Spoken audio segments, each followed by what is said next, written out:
Secretary Catherine. Mr. Brian has approved your resignation, but he didn't notice that it was you who was leaving. Do you want me to remind him? Upon hearing the news on the phone, Catherine slowly lowered her eyes. No, just leave it like this. But you've been Mr. Brian's secretary for 4 years. He's most satisfied with you and can't do without you the most. Are you really not going to think about your resignation again? The HR person was earnestly trying to persuade her, but Catherine just smiled. No one in this world can't live without someone else. My parents are not in good health, and I'm busy going back to my hometown to have a blind date and get married. Since Mr. Brian has approved the application, I'll hand over my work according to the process. I'll leave in a month. Thank you for your trouble. After hanging up the phone, Catherine continued to sort out her belongings. She had lived in this villa for 3 years. She didn't have too many or too few things, except for some necessary items. She threw the rest away. Looking at the gradually empty room, she was in a trance for a moment, and countless memories welled up. 8 years ago, after Catherine, a small-town girl from an ordinary family, was admitted to H University, she became best friends with Dorothy, the eldest daughter of a wealthy family in City B. The two girls with vastly different family backgrounds got along extremely well. They went to class, had meals, and went shopping together every day, always sticking together. Gradually, Catherine was introduced into Dorothy's circle, got to know her family, and fell in love with her brother, Brian. However, she buried this feeling in her heart and didn't tell anyone. After graduation, Dorothy went abroad to study. Catherine stayed in City B and submitted her resume, becoming Brian's secretary just so that she could see him often. Until one day, an accident happened. Brian was drugged. Just as Catherine was about to call the hospital, she was pressed against the wall by him who was out of control, and a flood of kisses rained down on her. After a night of intimacy, when she woke up, she saw him sitting by the window. His well-defined face was hidden in the curling smoke. Looking composed yet lonely, hearing the movement, he turned around and asked just one question. Do you like me? Catherine instinctively wanted to deny it, but he continued calmly. You blush every time you see me. Remember all my taboos and preferences, and came to be my secretary as soon as you graduated. Don't tell me all these are just coincidences. With every word he said, her face turned completely red, not knowing whether it was from shyness or guilt. In the dead silence, he suddenly handed her a bank card. Last night was an accident. I have someone I like. I can't respond to your feelings, nor can I take responsibility for you. I heard from Dorothy that you come from an ordinary family. The money in this card is enough for you to live comfortably for the rest of your life. Just forget about all this. Catherine was stunned. Only then did she remember that he had indeed been calling a name in bed last night. Harriet. According to Dorothy, Harriet was Brian's unforgettable first love. He loved her so much that even though she broke up with him and went abroad, having a string of rumored boyfriends overseas, he still insisted on waiting for her to come back. Catherine remembered a sentence Dorothy once said when she was complaining. Our Carter family members are all cold-hearted, but somehow my brother turned out to be such a passionate person. He's waited for so many years and said that except for her, everyone else is just a compromise. And he doesn't want to settle for less. She deeply understood that sentence. At that moment, thinking of it again, she suddenly summoned up the courage to stop Brian who was about to leave. I don't want the money. I just want you to give me a chance. Mr. Brian, please try being with me. If she doesn't come back, or if she comes back but you still haven't let go of her, on that day, I will leave on my own initiative. Facing her eyes full of love, Brian was stunned for a few seconds and then left with as you wish. Since then, Catherine was his secretary during the day and his private lover at night. They left countless absurd traces in the office, in the Maybach, and by the villa's French windows. 4 years passed, and no one knew about this relationship between them, and she was content with it. Until a few days ago, on his birthday, Catherine prepared many surprises to celebrate for him. But until the early morning, instead of seeing him, she received a post on WeChat Moments. The best birthday gift is to get back what was lost. Brian, who had never posted on Moments before, showed a photo of himself kissing Harriet under the sky full of fireworks. Seeing this photo, the color drained from Catherine's face, and her heart tightened, holding on to the last glimmer of hope. She called him.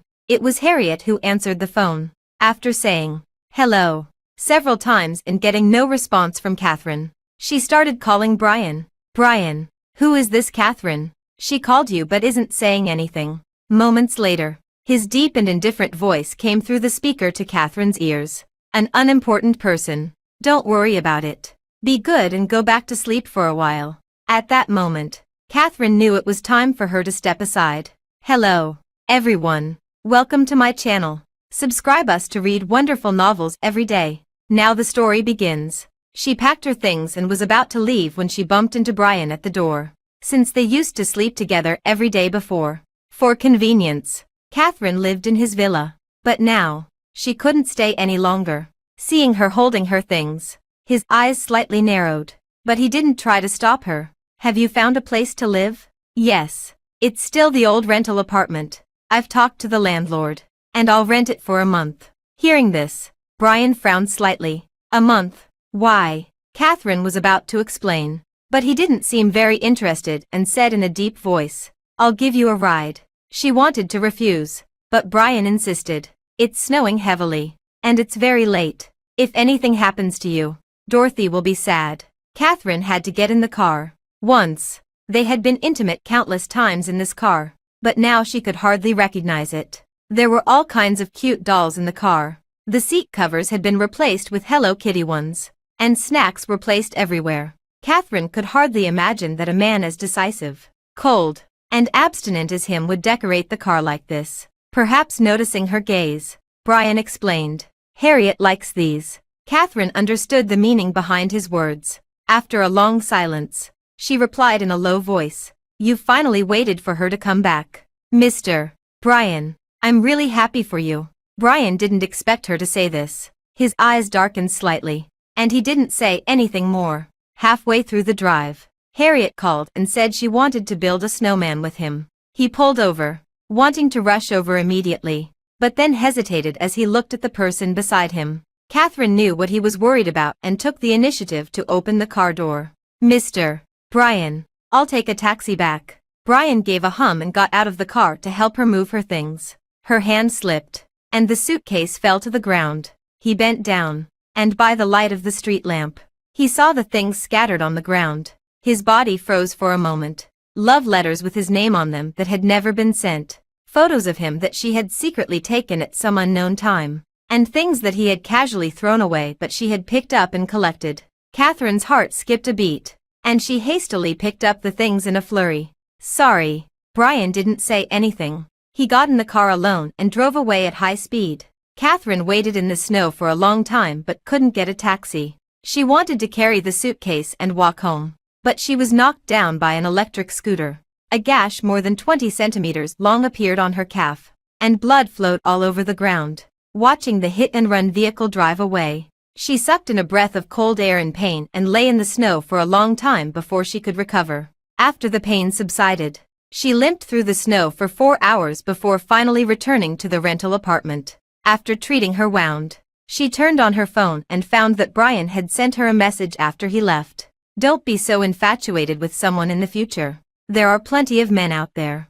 Don't stick to just one person like me." Catherine stared at this message for a long time. After dawn, she lit a fire downstairs and burned all the things in that suitcase, and the burning love that had been in her heart for 8 years also turned to ashes along with them. "Brian, I will do as you wish." After taking a 2-day weekend break, on Monday, Catherine went to the company on time. She handled her work as usual and informed Brian that there would be a meeting soon. When she reached the office, through the slightly ajar door, she saw Harriet. She was sitting in Brian's arms, feeding him half-eaten cookies. The man, who usually had a cleanliness obsession, smiled and ate them. He affectionately kissed her fingers and said in a gentle voice, "You mentioned yesterday that you wanted to eat the desserts from this place. I specifically queued up for 3 hours this morning to buy them. How do they taste?" "They taste great. Just as sweet but not greasy as before. You used to go a long way to buy them for me every now and then. Now that you're the president of the group, why did you still go yourself? You could just ask a secretary to do it." Brian gently massaged her ankle, and the tenderness in his eyes seemed to overflow. "I only want to do things related to you myself. I don't want to ask others to do them." A sweet smile appeared on Harriet's face, and she took the initiative to hug him and kissed him. He hugged her back and deepened the kiss, lost in it. Seeing this scene, Catherine's breath caught in her throat, and a pang of bitterness spread in her chest. She clenched her fingers tightly, her knuckles turning white, and her palms were a mess of blood. Time passed minute by minute, and the meeting time was approaching. Catherine composed herself and knocked on the door. "Mr. Brian, the meeting is about to start." Hearing her voice, Brian paused slightly, just as he was about to get up. Harriet pulled him back. "I don't want you to go. Stay with me for a while longer." Seeing her acting coquettishly, Brian's heart melted. Postpone the meeting for 2 hours. The project discussed in this meeting was related to the cooperation among several major groups in City B and was crucial to the company's future development. Catherine knew its significance but still couldn't help but remind him. "Several CEOs are already waiting in the meeting room." "Ugh, Brian, your secretary is so annoying. She really has no sense of occasion." Hearing Harriet's complaint, Brian's face turned cold. "I said, postpone it for 2 hours. Nothing is more important than Harriet." Catherine felt stuffy in her chest and could hardly breathe. But in the end, she just closed the door and turned away in silence. Everyone in the circle knew that Brian was a workaholic. No matter how busy he was with personal matters, even if he had just had an operation, he would still deal with his work while still recuperating. And this was the first time that he risked offending his business partners and postponed such an important meeting just because of a few words of coquetry. Did he really like Harriet that much? Catherine lowered her dim eyes, forced herself to gather her emotions, and walked into the meeting room to apologize to the directors. The Carter family was wealthy and powerful. Although these CEOs had their opinions, they didn't dare to discuss Brian, so they vented their anger on her. She didn't dare to refute and could only lower her head and listen to the scolding. After enduring it for 2 hours, Brian finally arrived. She dragged her sore and numb legs out of the meeting room but was stopped by Harriet again. "You're Catherine. Brian said you make great coffee. I think everyone in the office is a bit tired. Go and prepare a cup for everyone. For mine, add ice but no sugar." Catherine knew that Harriet was bossing her around, relying on Brian's favor, and didn't dare to disobey. So she went to the pantry. It took her 2 hours to make more than 400 cups of coffee and bring them out one by one. But as soon as Harriet took the first sip, her face changed. She picked up the cup and threw it at Catherine. The hard mug made a bloody hole on Catherine's forehead. Looking hideous and terrifying, she let out a muffled groan. Her whole face contorted in pain, and she fell to the ground covering the wound. Harriet still wasn't satisfied. She picked up one cup of coffee after another and kept throwing them at Catherine. Catherine's body was covered in bruises, and the broken ceramic pieces scratched a series of bloody marks on her. The brown coffee liquid soaked her entire body, and mixed with the crimson blood, it dripped onto the floor. She was in so much pain that she could only curl up and protect her head and chest. The office was completely silent. No one dared to step forward to dissuade Harriet, and they all watched from a distance as she vented her anger. Soon, the commotion attracted Brian. He looked at the messy scene on the ground and Catherine, who was lying on the ground covered in wounds, and his brows furrowed. "What happened?" Seeing him, Harriet immediately put on a pitiful look. "Brian, I asked your secretary to make me a cup of coffee. I'm on my period," and she added ice to the cup. "My stomach hurts so much." Looking at her red eyes, Brian's face instantly darkened. "You've been with me for 4 years, and you can't even do such a simple thing well. Or do you have a problem with Harriet and are deliberately targeting her?" Catherine raised her pale face and wanted to explain, but he didn't give her a chance to speak. He directly called his assistant. "Catherine has violated the company's regulations. Deduct her salary for this month and her quarterly bonus, and make a company-wide announcement. She will have to give a self-criticism at the meeting next week." After saying that, Brian took off his coat and left, holding Harriet in his arms. Watching his gradually disappearing figure, the tears that Catherine had held back for so long finally fell. She forced herself to get up, endured the pain, and brought a broom and a mop to clean up the cups and coffee on the floor. A few kind colleagues came to help, and their eyes were filled with pity when they looked at her. "I heard that young lady clearly said to add ice and no sugar. How could she shift the blame?" "Catherine, did you offend her in any way? Do you need to offend her? I've heard many people say that she's just so arrogant and domineering." She shows her temper at the slightest dissatisfaction. Many people in the circle can't stand her. But because Mr. Brian dotes on her, no one dares to mess with her. Sigh. I've never seen Mr. Brian like someone so much. Catherine, be more careful in your work in the future. We're just ordinary people and can't compare with these young ladies from wealthy families. She has Mr. Brian as her backer. Even if you're really wronged, you can only bear it. Catherine knew they meant well. But hearing these words, she felt a mix of emotions and couldn't say a word. Once, there was a problem with a contract she was handling. It was the fault of the client company, but they put the blame on her, facing the other party's condemnation and pressure. Brian always believed that it wasn't her fault. He argued strongly and finally cleared her of the false accusation. But now, with just a casual lie from Harriet, without verifying it and without giving her a chance to explain, he put all the blame on her. She had worked diligently, handling so many troubles for him. In the end, did he not even have this little bit of trust in her? Or in his heart? Right and wrong didn't matter, and all he cared about was making Harriet happy. Thinking of this, Catherine felt an unbearable sourness and a sharp pain in her heart. It took her a long time to clean up everything and dragged her tired body home. Just after she finished washing up, Brian's call came in again. Bring some brown sugar and warm baby pads over here. She prepared everything as quickly as possible and delivered them to his villa. After not seeing it for 2 or 3 days, the simple and elegant villa in her memory had also changed a great deal. The peach tree that Brian's grandfather had planted with his own hands was moved away and replaced with a garden of tulips. The black and white furniture in the rooms had all been replaced with the pink and yellow tones that Brian disliked the most.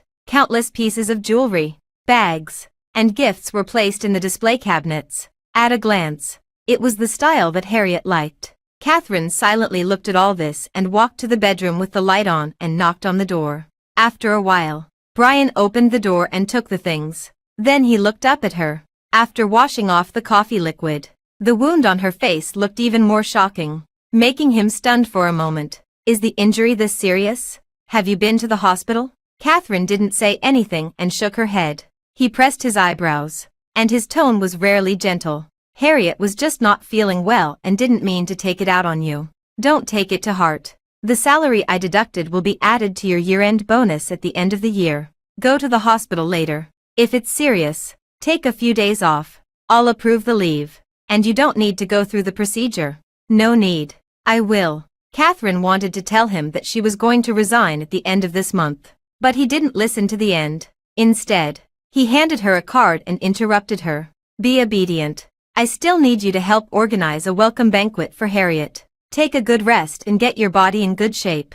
The words that she didn't finish were stuck in Catherine's throat. She gave a hum, took the card, and left the villa. The moment the door closed, she heard Harriet's coquettish voice. Brian, isn't the brown sugar water heated up yet? I want you to rub my stomach. I'll be right there. Lie still and don't move around. Hearing his gentle tone like flowing water, Catherine smiled silently, and a trace of self-mockery flashed in her eyes. She also had severe menstrual cramps. Several times, she fainted from the pain in the company and was sent to the hospital by her colleagues. When he knew about it, he just approved the leave. He didn't come to see her, let alone prepare any brown sugar water or warm baby pads. At that time, she thought he was too busy to spare the time. But now it seemed that it was just because he didn't like her. So he didn't care. After leaving the villa, Catherine went to the hospital and had her wound bandaged a little. After resting at home for a few days, she received the banquet plan sent by the assistant,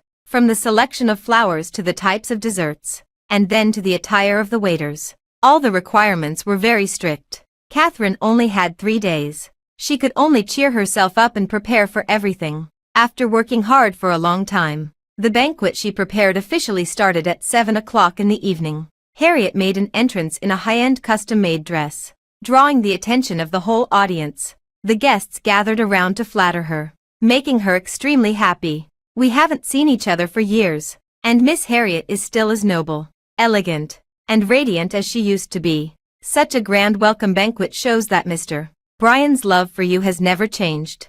I remember when we were at school, someone confessed to Harriet. After Mr.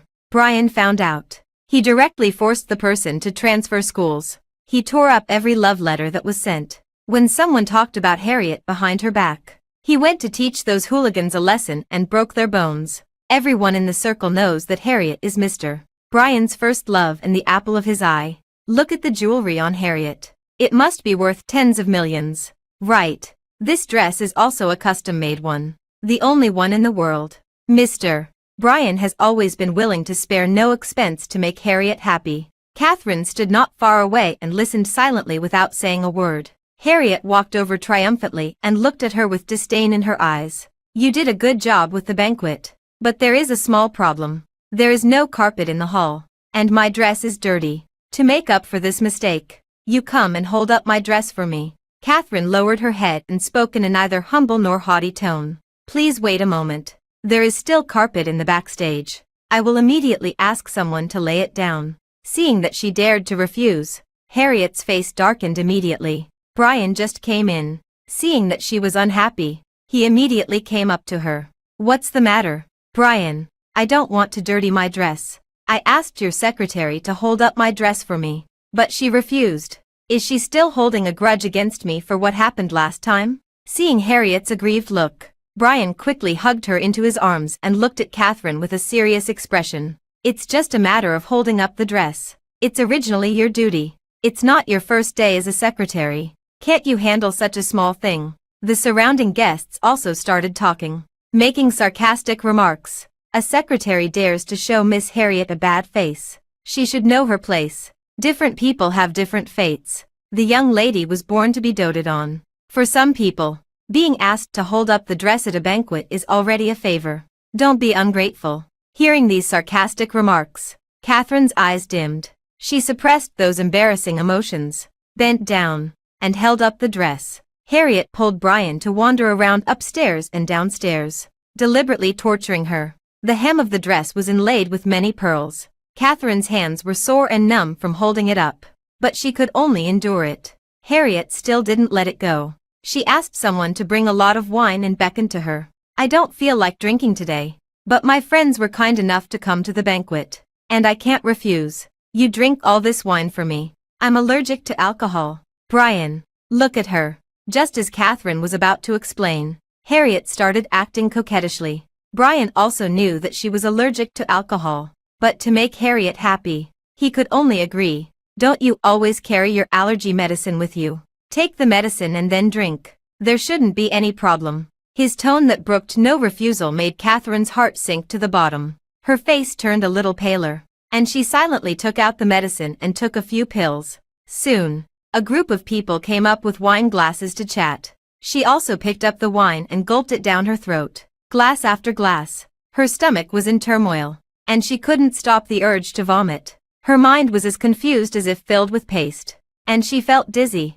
Her vision in front of her became blurred. In a state of dizziness, Catherine heard Harriet let out a scream. Brian, the necklace you gave me is gone. Just now. Only your secretary was close to me. She must have stolen it with her dirty hands. Hearing this groundless accusation, Catherine regained her clarity for a short moment. Mr. Brian, it wasn't me. Brian looked at Harriet's red eyes and then at Catherine, who was completely drunk. His expression became more serious. There were a lot of people just now, and it's easy to get confused. Maybe it's just lost. Let's look around first. But Harriet was persistent. She shook off his hand forcefully. Who else could it be if it wasn't her? Because it's a necklace you gave me. I'm so worried. But you still want to protect her. Since you won't search her, then don't come to me again in the future. As she said that, she was about to leave in a huff. Brian quickly hugged her and coldly called the bodyguards. The next second, several bodyguards pinned Catherine to the ground and tore at her clothes. Her mind went blank with a bang. She struggled desperately, but she couldn't resist the brute force of these people. Her shirt was torn into strips. Her skirt was also ripped apart, and her skin was scratched and turned purple, red, and covered in bloodstains. An overwhelming sense of humiliation welled up in her heart, making her unable to help crying out for help. I didn't do it. It really wasn't me. But her cries for help only brought more brutal treatment. Several bodyguards grabbed her underwear, and it seemed that they were about to pull it off. Brian couldn't bear to watch and was about to stop them when several waiters ran over. We found it. The necklace fell on the stairs. In an instant, The eyes of the whole hall were focused on the dazzling diamond necklace in their hands. Brian's tightly furrowed brows relaxed a bit. He waved his hand and asked the bodyguards to step back. Then, he picked up the necklace and personally put it around Harriet's neck. And his tone softened a bit. The necklace has been found. Don't be angry anymore. Okay. Harriet then stopped crying and smiled. She looked at Catherine, who was in a terrible mess on the ground, and hugged his arm, acting coquettishly again. Fortunately, it was found. Otherwise, I would have been sad for a long time. But your secretary has suffered so much humiliation because of this. Should I apologize to her?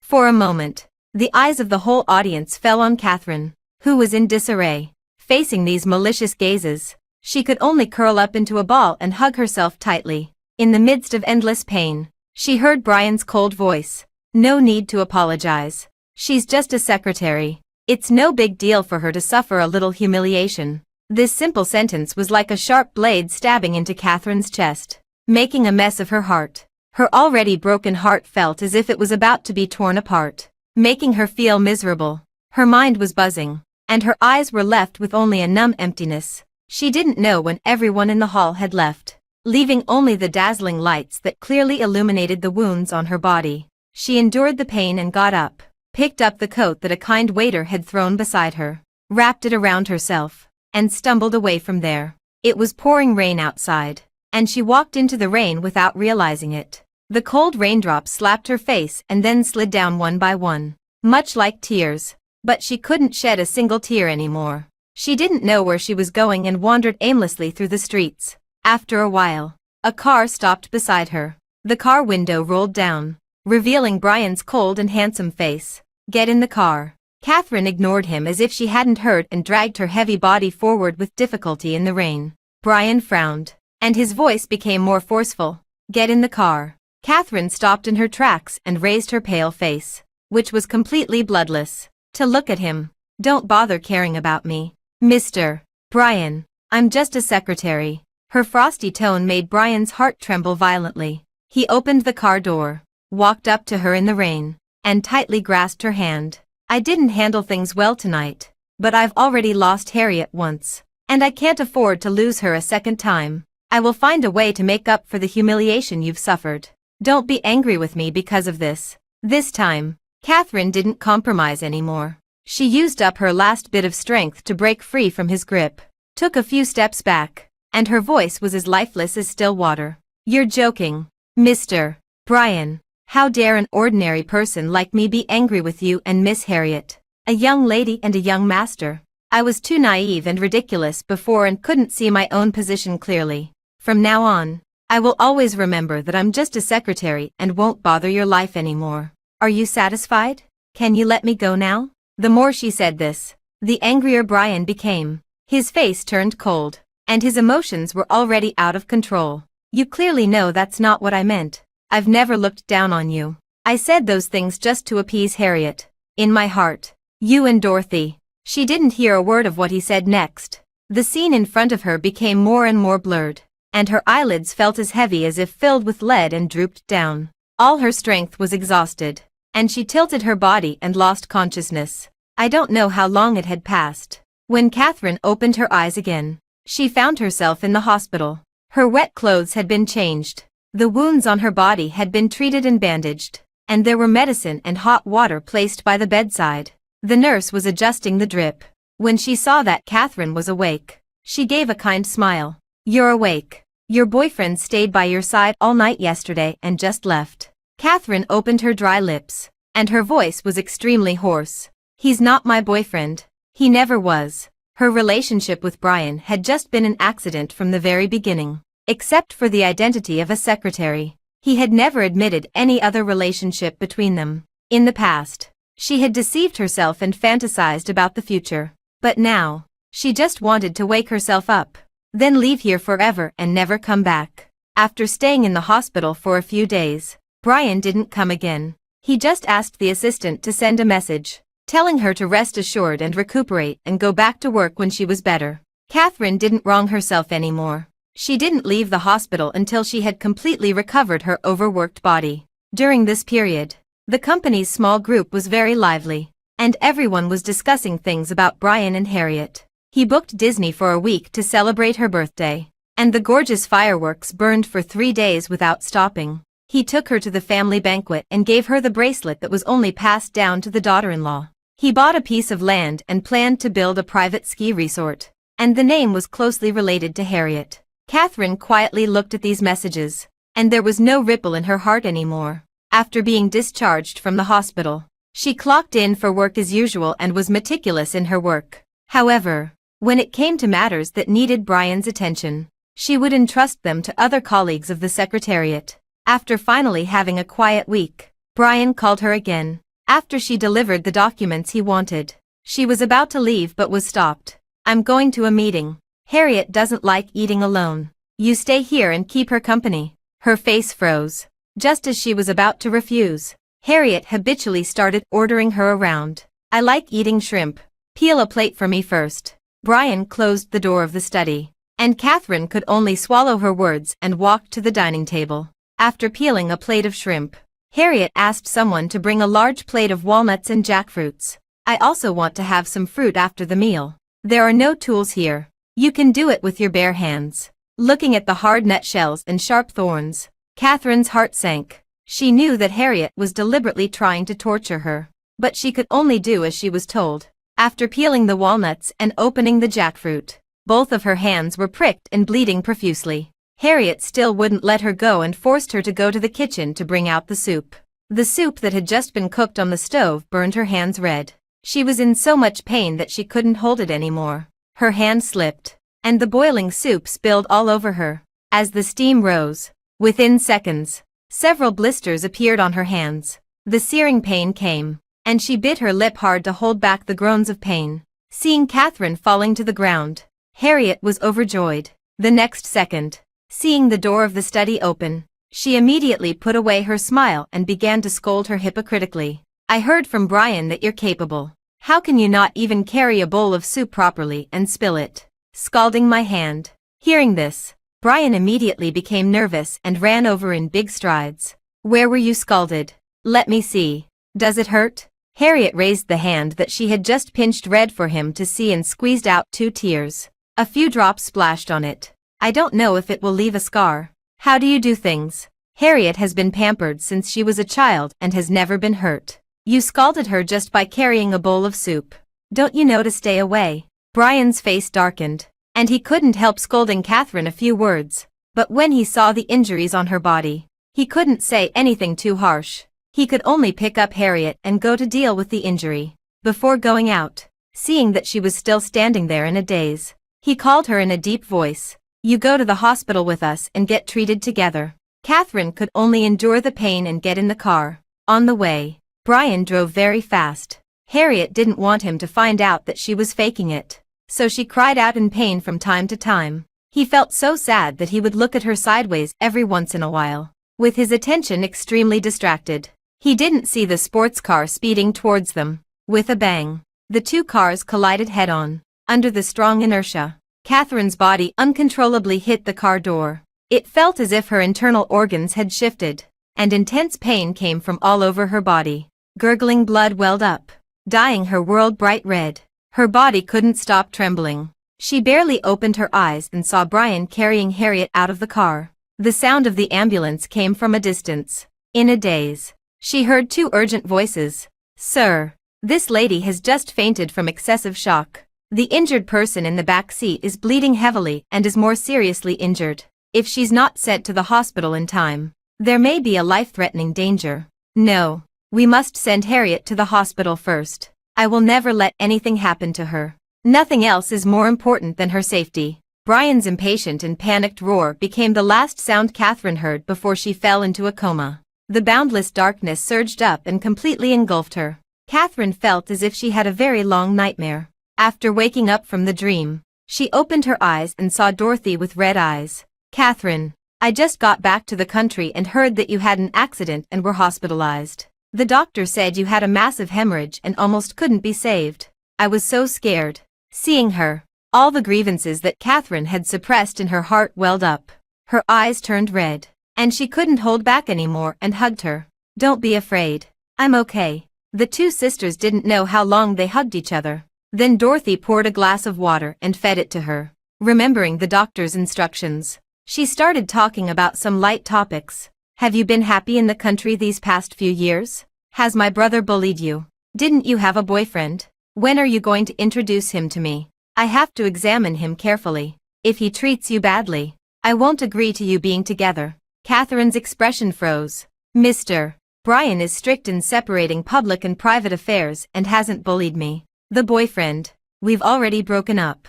Dorothy didn't expect them to break up so soon. Afraid that she would be sad, she quickly comforted her. It doesn't matter. As the old saying goes, break up and move on. The next one will be better. I know a lot of handsome guys and will introduce them all to you. Before she finished speaking, the door of the ward was pushed open, and Brian walked in with a serious face. Introduce what? Don't introduce anyone. None of the playboys you know are suitable. Hearing him veto it right away, Dorothy immediately pouted.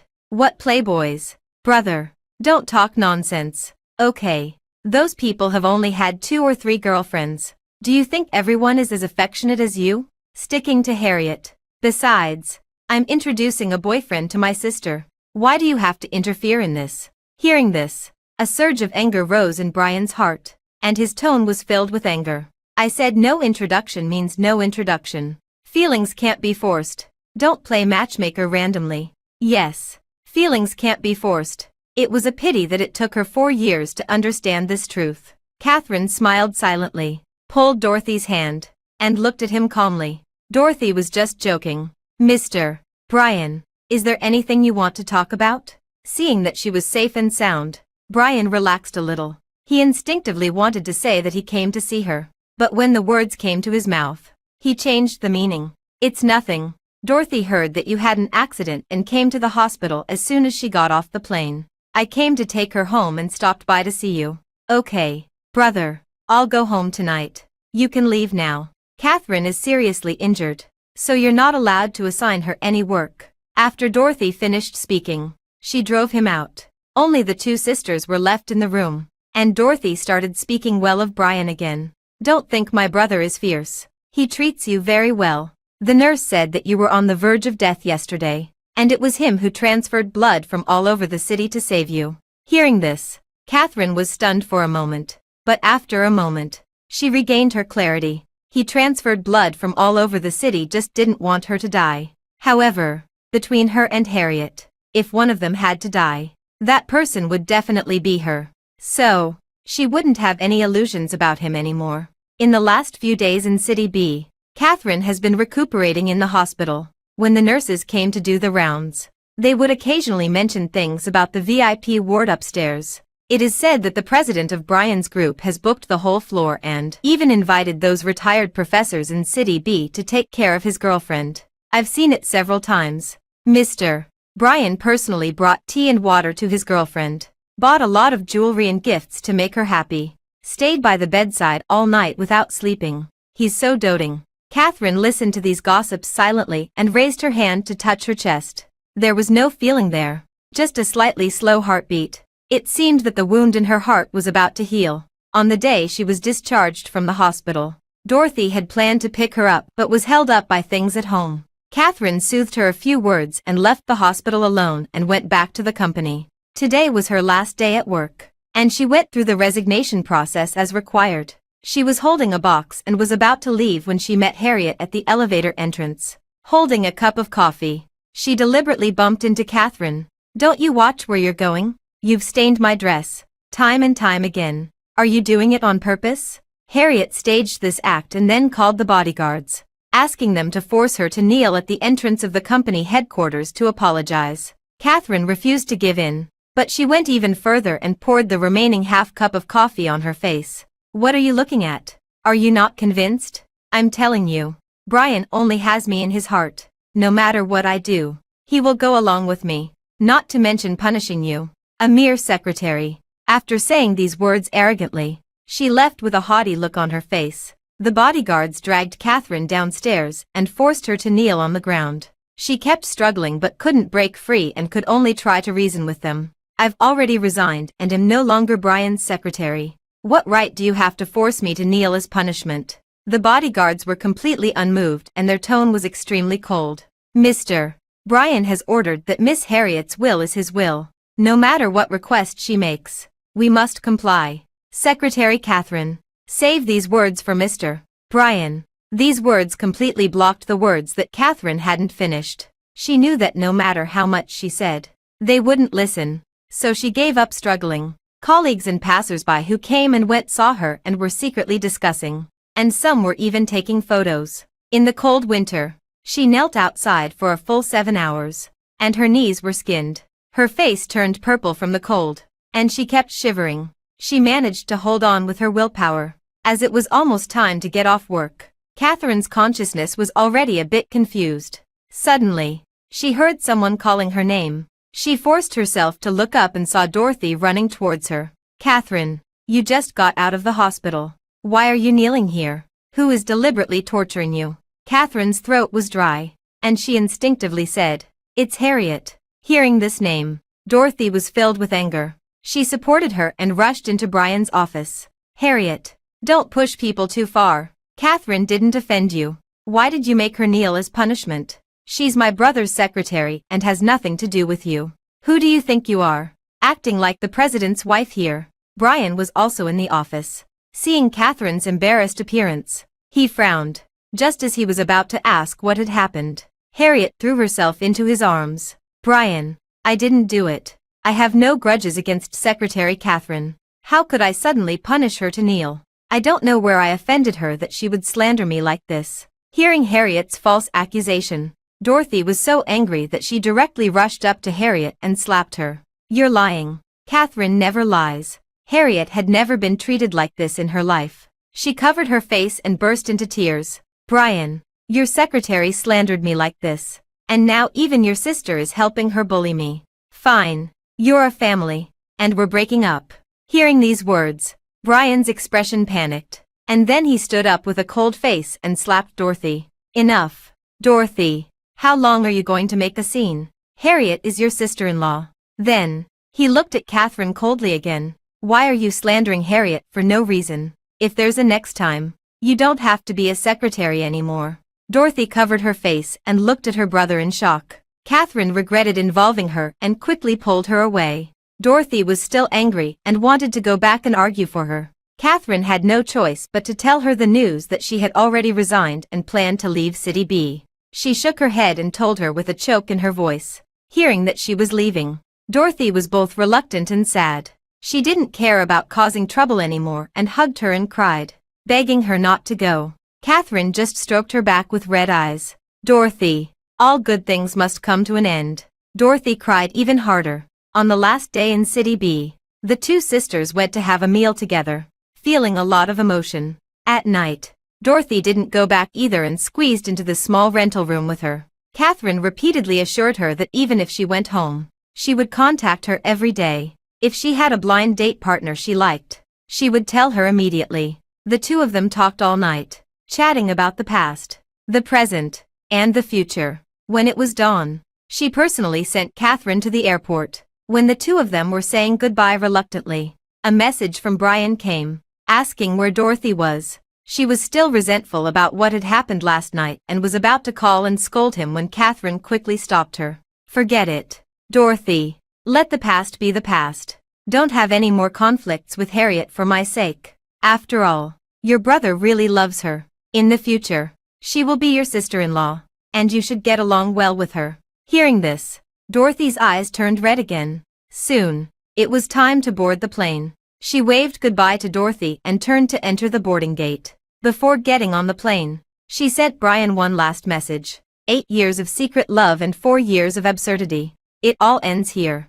Mr. Brian, from now on, I'm no longer your secretary, and I no longer like you. We'll go our separate ways, and we don't have to see each other for the rest of our lives. After sending it, she didn't care about the reply and directly blocked all his contact information. Then, she stepped onto the plane without looking back. When this message was sent, Brian was drying his hair. When he heard the sound of his phone, he was about to pick it up when Harriet took it first. "Let me take a look for you." She waved the phone and smiled sweetly. Brian couldn't do anything about her and smiled and said okay. His phone had long been set up with Harriet's fingerprint recognition. The woman skillfully opened Catherine's chat window and saw that message. A trace of disdain flashed in her eyes, and she deleted the message with a flick of her finger. On the first day she came back, she already knew about the matter between Brian and Catherine. In her opinion, this was just Catherine's wishful thinking. Everyone knew that Brian was a passionate person who loved her to the core.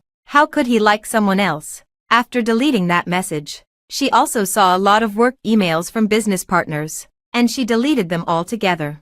At this time, Brian had also finished drying his hair. The man, still with the smell of shower gel, leaned over and hugged her. What was the message? Harriet turned around and hugged him back, and the phone was placed aside. It's a harassing message. Don't worry about it. Shall we continue? She smiled, and from time to time, some glimpses of her body were revealed under her nightgown, making Brian's eyes heat up. The man's Adam's apple moved, and he nodded and said, "Okay." He didn't care about his phone anymore and carried Harriet to the bed. After a night of intimacy, Brian was still sleeping when his phone suddenly rang. He didn't want to pay attention to it at first, but the ringtone kept ringing, and it annoyed him so much. He clearly didn't have any work today. Looking at the woman still sleeping in his arms, Brian picked up the phone, lowered his voice, but his face was full of impatience. "What's the matter? It's the weekend today, and there shouldn't be any work arrangements." On the other end of the line was his other secretary, who answered in a flustered tone. "Our business partners sent you emails yesterday, and they're coming for a meeting today. They're already here now. Mr. Brian, everyone is waiting for you." "What? When did this happen? I didn't receive any emails at all." Brian's drowsiness was immediately dispelled. He sat up and quickly went to change his clothes, frowning deeply. Why didn't Catherine inform me about such an important matter? What on earth is she doing? Can she afford to bear the major losses to the company if there are any? Let Catherine come to pick me up immediately. There was anger in his tone. He thought Catherine was still angry, so she was ignoring matters related to work. However, the assistant on the other end was stunned for a moment and spoke with a bit of caution. "Mr. Brian, Secretary Catherine has already resigned." These words were like a bolt of thunder striking his head. Brian couldn't help but grip his phone tightly. "When did this happen? Did I approve her resignation? Tell her to come back quickly. She's not allowed to resign until I give my consent." At this moment, he didn't care that Harriet was still sleeping in bed and roared as he spoke. How dare Catherine resign? Just because of those trivial matters. He had clearly said that Harriet was the most important person in his life, and he would find a way to compensate her for all the grievances she had suffered. Yet she chose to resign without saying a word.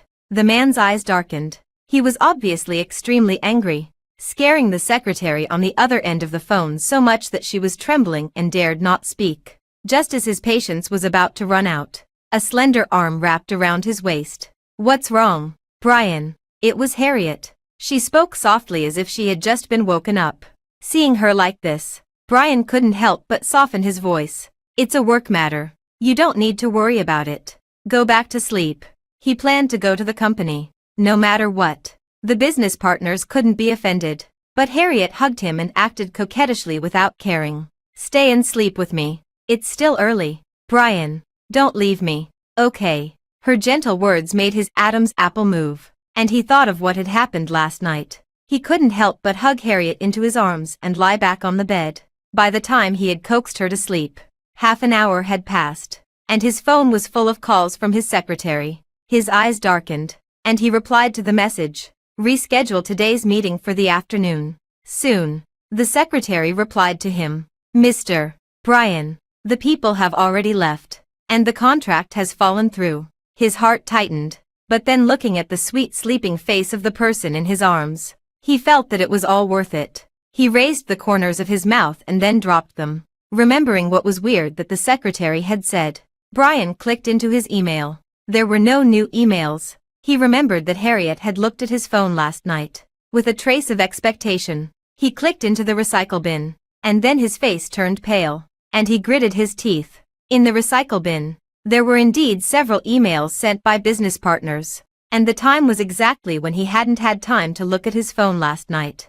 And the only person who had touched his phone last night was Harriet. There was anger in his heart. Harriet didn't understand anything but had taken it upon herself to delete his work emails. Losing this order would mean that his company would lose at least 10% of its profits. Moreover, for such an important meeting today, Catherine didn't inform him. In the past, even if an email had been sent once, Catherine would have prepared everything in the morning. If it weren't for her being petty, how could they have lost the business partners so easily? He dialed Catherine's number, wanting to question her, but no one answered. No matter how many times he called, it was the same electronic voice. His heart suddenly panicked. Thinking of something, he clicked into the recycle bin and looked again. He found the message that Catherine had sent him, and the time was last night. He clicked to restore it, and the message popped up, stinging his eyes. 8 years of secret love and 4 years of absurdity. It all ends here.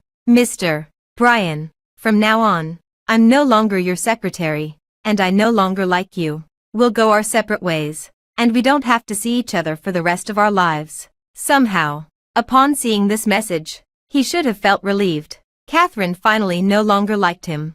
Just as he had said, she was no longer clinging to him. But when he really faced the news of her leaving, his heart actually felt a suffocating pain, as if he had lost something important. He couldn't help but recall his past with Catherine. 4 years ago, an accident had led them to end up in bed together. At that time, all he could think of was Harriet, and he just wanted to use money to send away his sister's good friend. He had never thought of starting anything with her, but Catherine had bright eyes and was very cautious, like a small animal, making it impossible for him to have the heart to refuse. He could only tacitly allow all of this to happen. They had been intimate in various places, and everywhere had left traces belonging to each other. In the 4 years, she had been his best secretary and his best lover. She had never taken the initiative to ask for anything, only silently bearing his demands. Even though she was with him without a proper name or status, she had been content. Brian had thought countless times in his heart that Catherine was really a stupid person.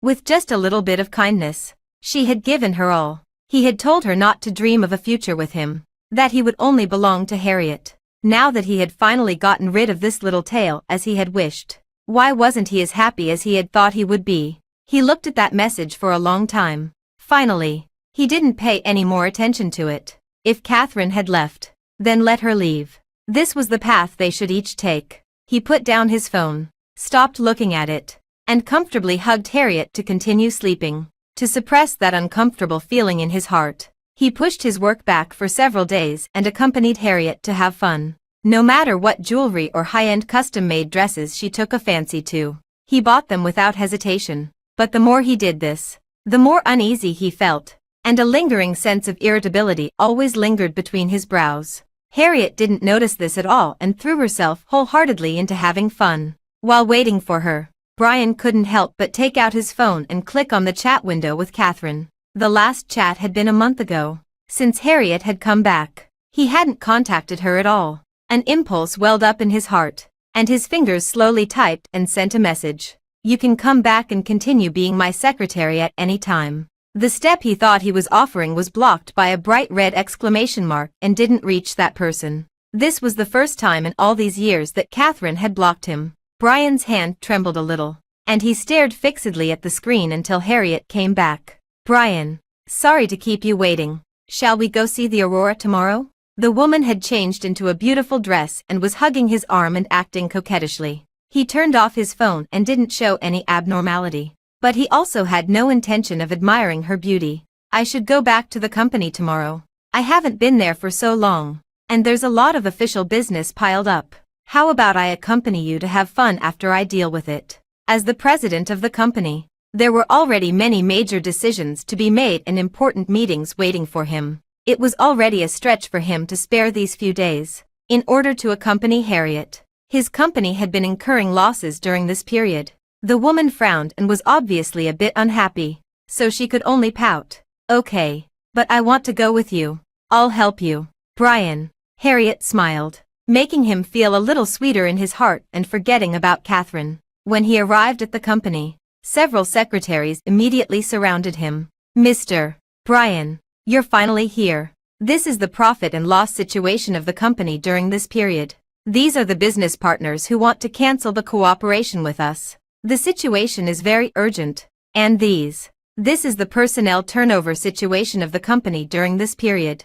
A group of senior employees are discussing resigning. Brian frowned deeply. Why had things gotten into such a mess just because he hadn't been to the company for a while? He took those documents, felt a headache from reading them, and threw them heavily on the ground. What on earth are you all doing? I've only been away for a few days, and the company has actually suffered so much loss. Couldn't you have tried to retain those business partners until I came back? With a bang, the folder made a huge noise when it hit the ground. All the secretaries didn't dare to speak. After a while, one of them finally spoke up in a low voice. These things were usually done by Secretary Catherine. Mr. Brian. Then, he instinctively wanted to call her over. But then he remembered that Catherine had already resigned a long time ago. His face darkened several shades, and he replied gloomily, "If Catherine could do those things, why can't you?" No one dared to speak anymore. Everyone had seen Catherine's dedication over the past 4 years and admitted that they couldn't do as well as her. In the momentarily silent office, Harriet let out a few coquettish laughs. "Don't be angry, Brian. It's just that a secretary left. I'll do it. I'm sure I'll do it better than Catherine. You can take a rest first, and I'll help you with these things." Brian smiled gratifyingly. "Thank you for your trouble, Harriet. From now on, you all listen to Harriet." After saying that, Brian took those important documents and went back to deal with them, leaving Harriet and the other secretaries where they were. As soon as the person left, Harriet's expression changed. She swept a glance at those secretaries, suddenly slapped each of them, and sneered as she spoke. "I think you're all shameless. You were so close to Mr. Brian just now. What were you trying to do? Seduce him?" These words scared those secretaries. They covered their faces and quickly explained. "How could that be? We were just doing our jobs. Don't slander us out of thin air." Harriet didn't listen to their words. She called the bodyguards and dragged the secretaries away, not allowing them to appear in the company anymore. After doing all this, she deliberately changed into a professional outfit.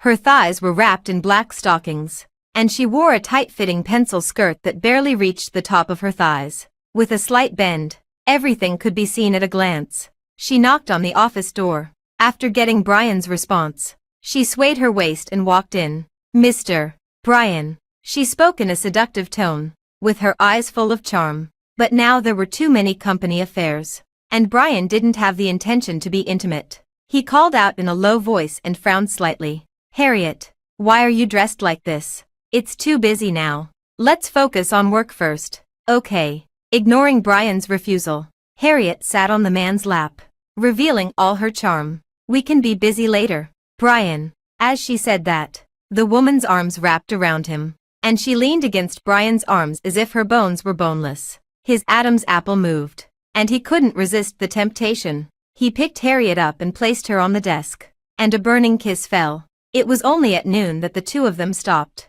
Harriet's stockings had been torn, and there were scattered red marks on her neck. Brian's collar was also in a mess. He looked at his watch. It was already this late, and his secretary still hadn't brought the meal. If it were Catherine, she would never have forgotten such a thing. His expression was displeased, and he called the secretary. "What's going on? You even forgot to bring the meal.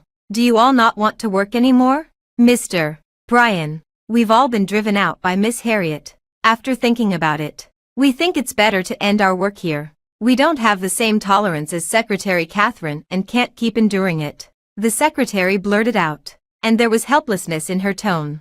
Brian didn't react at first and instinctively asked, "What happened to Catherine?" On the other end, the secretary sighed and sent a document over. "It's all in here, Mr. Brian." After saying that, she hung up the phone. Brian was suspicious and panicked. He clicked on this document and found that it was full of evidence of Harriet's self-directed and self-acted incidents. From the day she came back until today, every incident where she had blamed Catherine turned out to be a false accusation fabricated by her. The more Brian read, the more shocked he became. The emotions that had been suppressed in his heart could no longer be hidden. He had never expected that Harriet could do such a thing, and Catherine had actually suffered so many grievances during this period. At this moment, his heart seemed to stop beating. He stared at those words for a long time. Harriet lazily sat in the chair, seeing that Brian was motionless for no apparent reason. She spoke in a coquettish voice. Brian, what's wrong?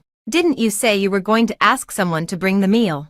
I'm hungry. Then, Brian slowly turned his head, and the doting look he used to have for her was no longer in his eyes. Brian, as if she couldn't believe what she was seeing, Harriet called out again, but Brian's expression remained the same, making her suddenly feel panicked. The man spoke coldly. Why did you do this? She didn't react. What are you talking about, Brian? But the next second, the man shouted like he had gone crazy. I'm asking you why you did this. Why did you slander Catherine? Although she was frightened by his tone, upon hearing the name of that secretary, Harriet was still confused. She's just a secretary. What's the big deal? Why are you so angry? Brian, didn't you say yourself that she's just a secretary? She spoke with such confidence that it suddenly made Brian lose his temper. Yes, it was he who had made her leave in the first place. Why was he so angry now? Harriet came closer and tried to hug him. Don't be angry, Brian.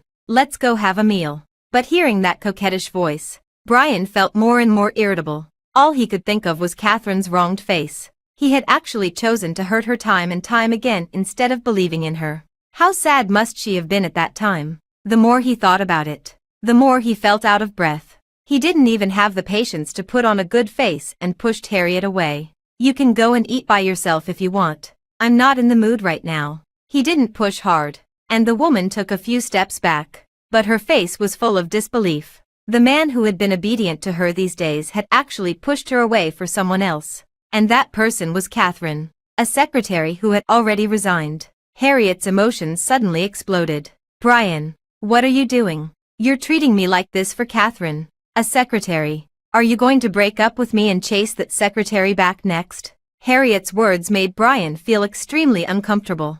He didn't know what he was doing now, why he was feeling uncomfortable, or why he was sad. Shouldn't he be happy that Catherine had left? There shouldn't have been a start between them in the first place. But now, he could only clench his fists and try his best to control his emotions. I'm just too tired. You go and eat first. Harriet snorted coldly and ignored him, turning around and leaving straight away. Facing the mess in the office, Brian had a headache. Instead of asking someone to bring him food, he threw himself into his work, trying to make himself forget those things. He worked from afternoon until night before solving the problems that had occurred in the company during this period. Ridiculously, more than half of them were caused by Harriet. In order to clean up her mess, almost all of the company's profits for this year had been lost. He sat up straight, leaned against the chair, and took a deep breath. It was already dark outside.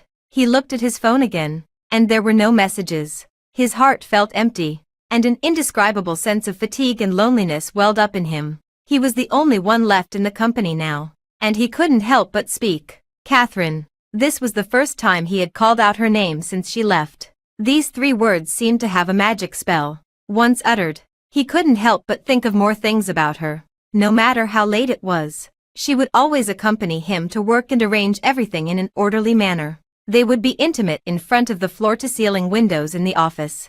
Catherine's face would turn red with shyness, as if the sunset glow was spread on it. And she was extremely cute. Her eyes were as innocent as a deer's. Every time she was severely bullied, there would be a glimmer of water in her eyes. But she didn't know that such an expression would only arouse more impulses. More and more memories flooded into his mind, and he could no longer control his emotions. He picked up his phone and dialed his sister's number. After dozens of seconds, which felt longer than half his life, he finally heard the other end answer and couldn't wait to speak. Dorothy, do you know where Catherine has gone? His sister laughed mockingly. Brother, you and Harriet are so in love. Why are you looking for Catherine? His Adam's apple moved, and he clenched his phone tightly with difficulty. I know everything. All those things that happened before were all staged by Harriet. I want to take Harriet to apologize to Catherine. She can come back, and I won't let Harriet make things difficult for her anymore. Before he could finish his words, this self-righteous apology was interrupted. Dorothy sneered. No need. Catherine doesn't need your apology anymore, and you'll never be able to find her for the rest of your life. After saying that, Dorothy hung up the phone, listening to the busy tone on the other end. A wave of regret and powerlessness welled up in his chest. He angrily threw his phone on the ground. Then he heard the sound of the office door opening. He stood up abruptly, thinking that the person he had been longing for had come back. Catherine. He looked towards the door full of hope. The person who came in wasn't the one he had been longing for. It was Harriet. The woman had obviously heard the name he blurted out. She couldn't figure out why a mere secretary was always competing with her. She looked at the dejected Brian and couldn't stand this contrast. Why is it always Catherine again? Brian, do you really like her? She questioned. Brian didn't answer. After realizing that the person who came in wasn't Catherine, he didn't care about this anymore. But seeing his appearance, it only made Harriet even more angry. There were tears in her eyes, and she was extremely aggrieved. She shouted hysterically, "She's just a secretary, a slut. I knew she had bad motives towards you the first day I came back. It's better that such a person left." Brian, didn't you say that you only love me? What do you mean now?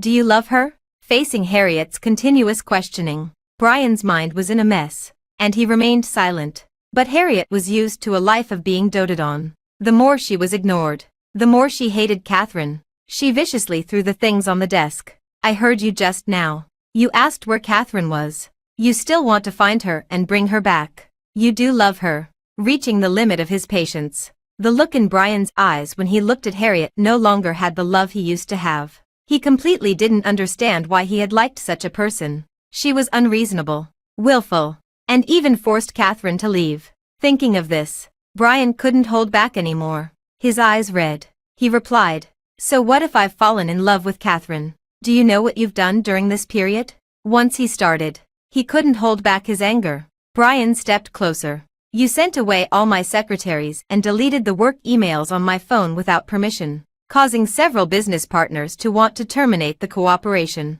in the company. I gave you the authority, but you used it to show off and bully the employees, making them all threaten to resign.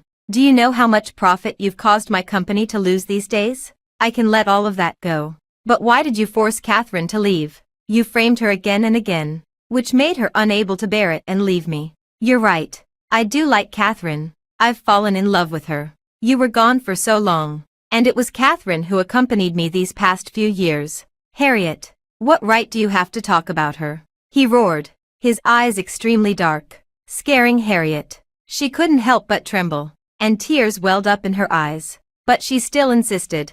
"Just because she's just a secretary. What is she?" Slap. Before she could finish her words, Brian raised his hand and slapped her hard. The clear sound shocked Harriet. He had actually hit her. The tears that had been on the verge of falling just now immediately streamed down. Harriet cried and started hitting out randomly. "You actually hit me. Brian, you actually hit me. You kept saying that you loved me, and now you're hitting me for a secretary." But her struggles were useless. After realizing his true feelings, the way Brian looked at her was like looking at someone he utterly disliked. He grabbed the woman's hand and slapped her again without mercy. With a heavy thud, Harriet was slapped and turned her head to the side. Her face immediately swelled up, but the anger in the man's eyes didn't subside. His words were icy cold. "Catherine has suffered much more grievances than this. What's hitting you?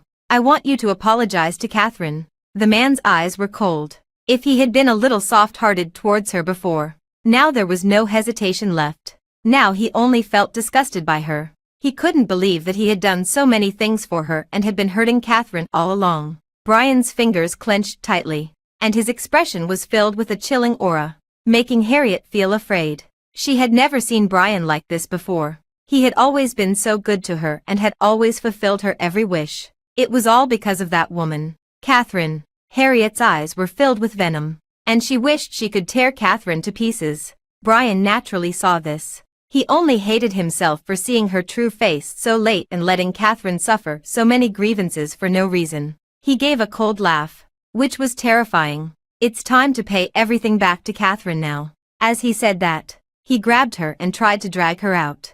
The man's angry appearance scared Harriet. Ignoring her dignity, she struggled desperately, but she couldn't break free. She was dragged outside, to the door of the office, and then several bodyguards came over and held her down. "Since you like making people kneel, you'll kneel until tomorrow." He ordered the bodyguards to keep an eye on her. Ignoring Harriet's cries behind him, he turned and left. All he could think of now was Catherine. Once he admitted that he loved her, He realized that he had been completely wrong all along. Obviously, during these 4 years of being together day and night, he had long been unable to live without her, but he refused to admit it. He had to lose her completely to realize his regret. In the car, he slammed the steering wheel hard. Then, like a madman, he threw out all the decorations that Harriet had left in the car. These were all things that Catherine didn't like, and he had to clean them up.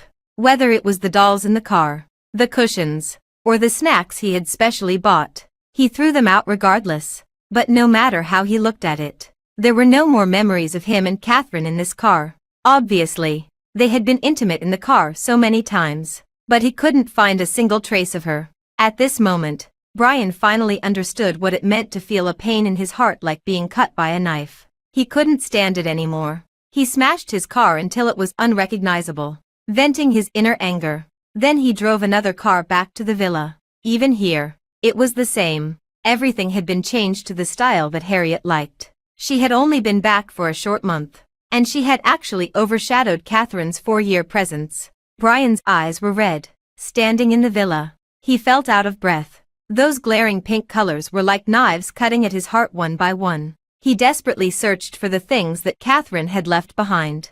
Even a hair tie would be fine, but there was nothing. His helplessness reached its peak, and he could only smash all the things inside as a way of venting. He didn't dare to rest. Once he closed his eyes, Catherine would appear in his mind. That day, he had clearly seen her packing her things, but he hadn't stopped her. He had watched her take everything away and leave nothing behind. Oh, he let out a painful roar, wishing he could go back in time and ask himself why he hadn't done anything when he clearly felt reluctant in his heart. He sat in the villa all night, trying to hold on to the last bit of warmth that belonged to Catherine. When it was dawn, his assistant came. "Mr. Brian, it's time to go to the company. Miss Harriet is still waiting for you," he reminded him euphemistically. Brian raised his red eyes, and all that was left in his heart was hatred. If it weren't for Harriet, how could Catherine have left him? It was all Harriet's fault. "Drive. Go to the company," he spoke, his voice so hoarse that it was almost unrecognizable. When he arrived at the company, it was exactly the time to go to work. Employees were coming and going, and they all cast emotional glances in a certain direction of the office. Harriet was disheveled. She hadn't slept all night and had been kneeling on the ground, pressed down firmly by the bodyguards. She could no longer hold on and was on the verge of fainting. But what she couldn't stand the most was the gazes of the people coming and going. She had been so glorious before, but now she was so humiliated in public. Harriet hated Catherine so much that she wanted to kill her. She shouted in a breakdown, "Catherine, you slut, it's all your fault. Otherwise, Brian wouldn't treat me like this. Why don't you just die? It would be better if you were dead. How dare you seduce Brian? You're just a slut." She kept screaming, and everyone heard her curses. But things were different now. Once she lost her power, her behavior attracted the disgust of others. Some colleagues who were on good terms with Catherine retorted Harriet one after another. "How can you say that about Secretary Catherine? She worked hard for 4 years and never did anything wrong. It's you who bullied her as soon as you came." "That's right. Catherine didn't do anything wrong. Miss Harriet, you've gone too far. Now that Catherine has left, you still won't let her go. You've been provoking Secretary Catherine all along. Now you're blaming others. I think you're the real slut." There were whispers around, pointing fingers at her as if she were a madwoman. Harriet was almost furious. She wanted to slap each of these people, but because she was held down by the bodyguards, she could only kneel on the ground and scream, "You're all sluts. What benefits did Catherine give you that you're all on her side? Did she sell herself to you?" She was going crazy and blurted out all kinds of words, making the others frown. At this moment, Brian, who had rushed over, happened to hear these words, and his face became even colder. His original intention was to make Harriet kneel here to realize her mistake. He didn't expect that she would still be so stubborn and blame all the mistakes on Catherine. He walked over quickly. When the employees in the company saw the boss coming, they consciously made way. Even the bodyguards let go of their hands. Freed. Harriet ignored everything and directly crawled to Brian's feet, hugging the man's leg and crying with a resentful expression. "Brian, help me. Look at these people. They're all Catherine's lackeys. I've been bullied. Brian, fire them all. Fire them all. As she spoke, she turned her head and pointed her finger viciously, aiming at the people who had just retorted against her. She, and him. They're all bitches. Harriet was extremely angry. The employees who were pointed at lowered their heads and didn't dare to speak. However, Brian didn't help her vent her anger as Harriet had expected. Instead, he kicked her away. I asked you to reflect, and this is how you do it. Harriet, you're nothing now, and you still dare to slander others. I've never realized that you have such a vicious mind. I heard everything they said just now. They were right, and Catherine didn't do anything wrong either. It's all you. It's you who forced her to leave. Harriet fell to the ground, tears in her eyes. You're supposed to love me. Brian, you love me. Brian looked down at her coldly. I love Catherine. He said this unexpected sentence, which surprised some people and shocked others. But Brian felt good. He had finally said this sentence that he had been holding back for 4 years. He raised the corner of his mouth, ignoring Harriet's collapsed expression. He repeated it. I love Catherine. As for you, my feelings for you are long gone. This period of time was just a mistake. I will find Catherine and be with her. Harriet, you can leave. The woman's pupils dilated, filled with disbelief. When she finally got this answer, she laughed and cried at the same time. You want me to leave? Brian, I'm telling you, I didn't force Catherine to leave. It was you. Do you think I don't know what you've done? You slept with her for 4 years and never gave her a proper status. As soon as I came back, you came crawling back. It was you who really forced her to leave. The relationship between him and Catherine had never been exposed in the company. As soon as these words were spoken, everyone was shocked. Brian's face, which had just softened, darkened again. Harriet, who had been abandoned, didn't care about that. She decided to go all out and revealed everything she knew, laughing sarcastically. Do you know what I found in your car? Catherine's stockings. You must have done it in the car many times before. Catherine is such a fool. For 4 years, she was willing to be your mistress. Brian, it was you who didn't believe her words. It was you who saw her being tortured but still chose me. Do you think I forced Catherine to leave? It was you. With every word she said, Brian's face grew darker, and his fists clenched tighter. It seems you still haven't realized your mistake. As he spoke, he directed the bodyguards to hold Harriet down again and dragged her away, leaving behind only the woman's screams. Back at the villa, Brian ordered the bodyguards to lock her in the basement and forced her to repeat all the things she had slandered Catherine for. But this time, she was the one who suffered. She was forced to carry a scalding bowl, and her hands were burned red with blisters, or she was made to kneel as punishment, and she had to kneel for a whole day. Even if she fainted and woke up, she had to continue kneeling. During this period, Brian didn't go to see her once. He had more important things to do. Since he had recognized his true feelings, he had sworn to win Catherine back. He went to Dorothy's house in the country and knocked on the door. His sister quickly ran to open the door, but she seemed not to expect it to be him. The smile on her face froze and turned into a look of disgust. What are you doing here? Brian knew he was in the wrong. He was holding a lot of gifts in his hands and smiled at Dorothy. I haven't had the chance to visit since you came back. These are all for you. Dorothy. Dorothy didn't want to accept his favor, but Catherine was right. Anyway, they were siblings with a blood relationship. She coldly let Brian into the house and saw through his disguise. You're here to ask for Catherine's news. Right. I said I won't tell you. Just give up on that idea. Brian entered the house, put down the gifts, and said in a low voice, Dorothy, I know I was wrong. I want to make up for it. Please tell me where Catherine has gone. Okay. I won't let Harriet hurt her anymore. I will be with her properly in the future. Aren't you and she best friends? If Catherine and I are together in the future, you can see her every day. Dorothy quickly interrupted him. Even without you, Catherine and I are still best friends. As long as she's happy. I don't care where she is. Brother, you hurt her so many times. Do you still think you can win her back? It was you who told me that Harriet was my sister-in-law before. The man's words caught in his throat, and he didn't speak. But Dorothy was originally a straightforward person. Just thinking about the grievances Catherine had suffered made her angry. Seeing that Brian didn't say anything, she became even more sarcastic. For Harriet, you not only hit me but also Catherine. Brother, Don't you think it's too late to say you're wrong now? I'm telling you. Catherine is doing well abroad now. Hearing these words, Brian's body swayed. He took a deep breath and lowered his head in front of his sister. Sis, I know I was wrong. I have already punished Harriet. If you don't believe me, I can take you to see. Please tell Catherine that I know I was wrong. Catherine loved me so much. She loved me for 8 years. A full 8 years. She will definitely forgive me. Sis, please help me this time. I'm begging you.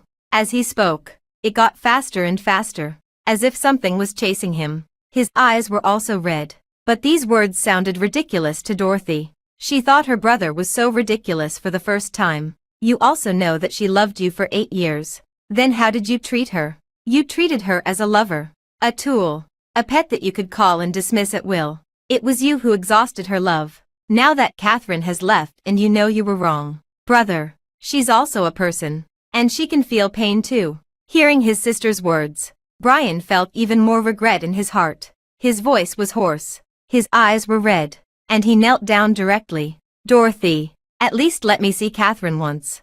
Just once. If she really doesn't forgive me, I will never bother her again. Since he was a child, Brian had never begged anyone. This was the first time he actually knelt down in front of someone. And it was his own sister. Just for Catherine, the person who had left him. Dorothy also didn't expect her proud brother to do such a thing. But she couldn't do something like betraying her good friend for her brother. Dorothy gritted her teeth in frustration. I can help you ask. If Catherine is willing to see you, I will tell you her current address. The person who had originally thought there was no hope suddenly lit up his eyes and nodded eagerly. Dorothy sent a message to Catherine, but there was a time difference of several hours between the country and abroad. Dorothy advised him to go back first and said she would notify him if there was any news. But Brian refused to leave. He stubbornly stayed at his sister's place and slept on the sofa. He woke up at the slightest sound, hoping it was news from Catherine. It was not until the next night that Dorothy received a reply. Okay, I'll meet him. Just a few words, but it brought hope to Brian. Catherine was still willing to see him. This meant there was still a possibility between them. With an excited mood, Brian couldn't wait to buy the nearest flight. Dorothy stopped him and frowned in disapproval. Brother, you should rest for a day before going. You haven't had a rest for several days, have you? Since Catherine said she would see you, she definitely won't break her promise. Brian shook off her hand. I can't wait any longer.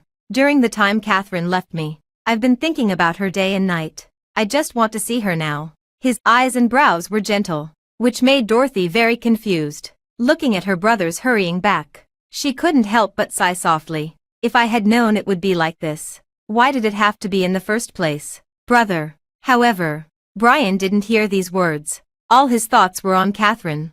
Just thinking about seeing her soon made his heart excited. When he got on the plane, he couldn't rest peacefully either. Had she been doing well abroad during this period? Had she lost weight? Did she lack money? In a foreign country, she must have been uncomfortable. Thinking of her, his heart softened, and all he could think of was Catherine's figure. At first, the girl's youthfulness, the secret love that she thought was perfect, was actually clear to him. But he had always been thinking about Harriet and thus ignored her. Even after that accidental and absurd night, he hadn't considered her. Who would have thought that the person who had always been so cautious suddenly confessed to him? He refused her, but he didn't refuse that young and energetic body. They were intimate in various places. Catherine was very sensible and wouldn't do things like other women for money or status. This was very good and in line with his wishes, which was why he had always tacitly allowed her to be by his side. If Harriet hadn't come back suddenly, he had even thought that it would be good to maintain such a relationship with Catherine. When did he fall in love with her? Was it when he saw her diligence, noticed her thoughtfulness, or felt her love? Brian couldn't tell. These 4 years had passed so quickly. Before he could react, he had already been captured by Catherine. But he had understood too late, which had made her leave. But it wouldn't be like that anymore. He had already thought it through. As long as Catherine could forgive him, he would do anything for her. He wouldn't let her be just a lover like before. Instead, he would publicly announce their relationship. He would marry her, love her for a lifetime, and use his whole life to make up for the hurt she had suffered during this period. Thinking of the life when Catherine came back to him, Brian couldn't help but smile. The feeling of happiness filled his chest. making him look forward to the moment of seeing her. After an 8-hour flight, the plane finally landed. Brian couldn't wait to rush to the agreed address to see the person he loved deeply. They had agreed to meet at a coffee shop. When Brian pushed the door open, the wind chime rang. He walked in and immediately saw Catherine sitting in the corner. It had been a month since they last saw each other, but it felt like a year of suffering. So now that he finally saw her, Brian felt a sense of trance. She had changed a lot when she was by his side. Because of her identity as a secretary, she most often wore work clothes, even after work. When they had some fun at home, Catherine had always given him the feeling of being serious. But now, she was wearing casual clothes, with her hair tied up, revealing her fair and slender neck. It made him feel as if he had gone back to the past, to the beginning when Catherine, who was green in love with him, was still there. He paused for a few seconds before walking over and greeting her with a smile. "Catherine, long time no see." He held back the urge to immediately hug her into his arms and greedily and fascinatedly stared at her face. "Yeah, let's get to the point. I'm willing to see you just to make things clear between us." Catherine didn't have the mood to reminisce. She took a sip of coffee and was just about to continue when Brian quickly took over. "I know what you mean.